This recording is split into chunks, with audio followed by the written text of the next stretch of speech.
NBA draft night is always a fun night for basketball fans, players, teams, everything. We're going to talk about the winners and losers from NBA draft night right after this. Welcome to the number one place for your daily basketball news and analysis, NBA Central. What's going on, basketball fans? Welcome to another episode of NBA Central. I'm the host here, Haize. You can follow the show right off the top at NBA Central Pod. But let's get into it, right? The draft last night was fun. We had a number of deals, a number of players that went to unexpected places, things like that. Typical night with the NBA draft.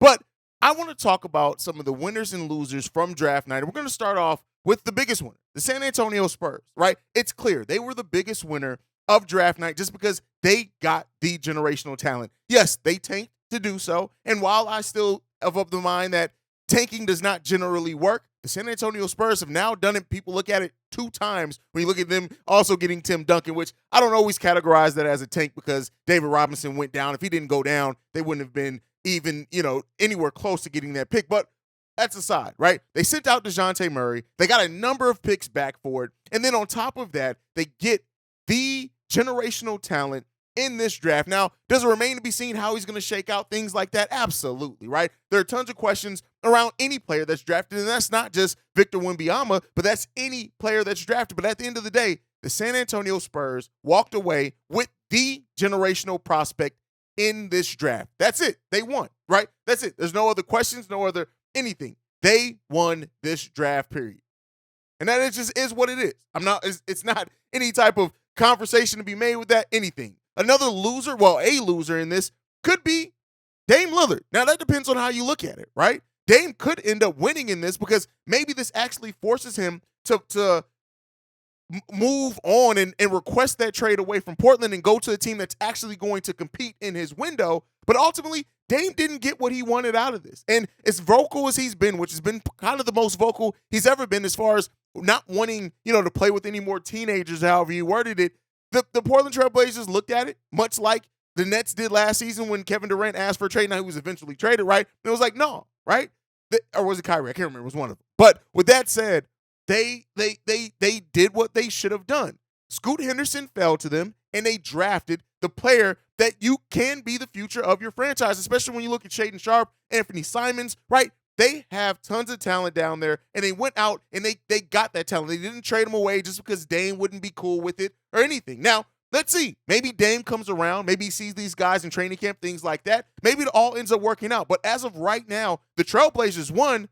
But let's see if Dame ended up winning in this. I like what the Trailblazers did. Of course, getting Scoot Henderson, great move for them. I like what they did. Another winner in this, though, I got to give it to the Dallas Mavericks. The Dallas Mavericks, considering all things going into this draft, right, where things set with them overall, they got Derek Lively. And this is a guy who's going to start for them on day one, especially after losing Kristaps Porzingis. They draft him, and they get a player that's going to come in, be an excellent shot blocker, be a solid rebounder. He has the potential to be a defensive player of the year every single year. They needed a mobile big that was going to have some size on that interior and can be a pick and roll threat with Luka Doncic, and they got that in Derek Lively. I like Derek Lively. Then on top of that, they generated a trade player exception that they end up getting Rashawn Holmes into, and they slide him into easily, right? And look at him, Holmes, full-time starter, 14 points per game, 8.3 rebounds, 1.6 blocks. You pair that with what Derek Lively can already do. Listen, I think like the Dallas Mavericks, for as much as doubt and questions have been around them, they did pretty damn good in this draft as well. Another loser, I would say there are quite a bit of younger players, right, that in this draft that lost. When you look at the fact of, a player like Cam Whitmore, who went all the way down to 18. There were some mocks that had Cam going as high as number 5. I thought he was going to go way higher than what he did. Fell all the way down there. It's okay. You look at Jamie Jaquez, he goes to the Golden State Warriors, but, is he going to play a lot for that team, right? We don't know.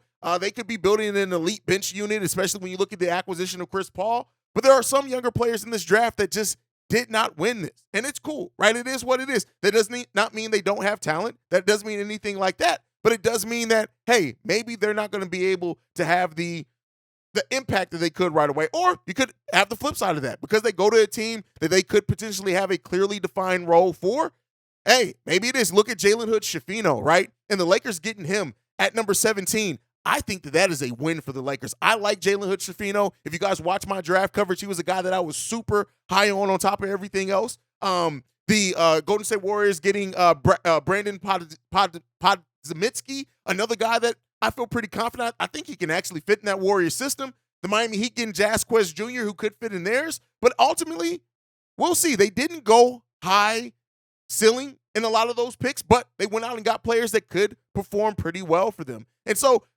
there's a ton of things in this draft when you really look at it that teams did pretty well. The Washington Wizards, I've been going back and forth on how the Wizards did in this draft period, right? When you look at the fact they sent out Bradley Beal, they sent out Kristaps Porzingis, Jordan Goodwin, Isaiah Todd, and they didn't get a single unprotected first-round pick back. They didn't. But when you look at what they brought in, Jordan Poole, Tyus Jones, Danilo Gallinari, Mike Masula, Patrick Baldwin Jr., Landry Shamet, Ryan Rollins, not all those players are going to play and be meaningful with them. But when you look at the Wizards, they wanted to get worse, which they absolutely did. They could have a backcourt that could absolutely be a fun backcourt. Let me be clear here. I don't think that backcourt's going to do anything where it's going to push them into the playoffs or anything like that. But for their fans, it could be a fun backcourt to watch overall. But you just never know, right? You never know.